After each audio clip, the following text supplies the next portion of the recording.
the similar kind of area which we're talking about collaboration and how it's important in governments to look at, and I'm talking within government, not across boundaries yet. And you had a particular view on that. Keen to hear, and I'm sure the audience would. Yes, no, I'll just pick up where Jessica left off, really, which is that, okay, so the game is changing with the advent of technology in the public sector. There are a few things that are changing. The first and the most important one is that this is not a ministry by ministry agenda. It is not a Ministry of Education or a Ministry of Health or a Ministry of Defense or Ministry of Interior agenda. It cannot be.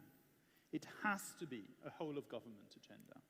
And that changes the game completely, because it means that if it's a whole of government agenda, there needs to be some coordination mechanism, which will differ from country to country. So in the UK, the Cabinet Office is central, and GDS reports through that chain. In other countries, it's the Ministry of ICT, which is changing role in that process. I mean, I was talking to the Minister of ICT of Tunisia recently, and his role is changing very significantly. You know, from minister in charge of posts and telecommunications 20 years ago, to Minister of ICT looking at the overall sector and broadband and telecoms 5 or 10 years ago, to minister that also is leading digital transformation today.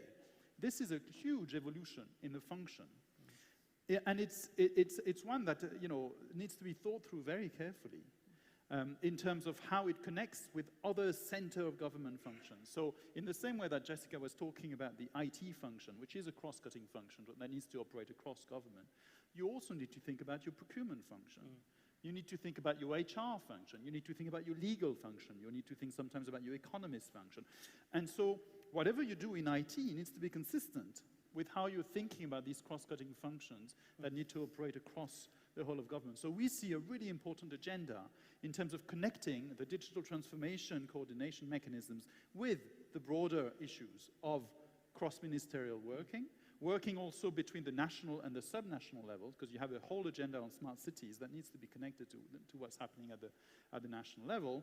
And then also bringing in this issue of innovation and change. You know, the current structures of government are inherited from the 19th century all the way to the Middle Ages, right? So you have layers upon layers, from the Ottoman Empire to, the various colonial powers to whatever, legal traditions.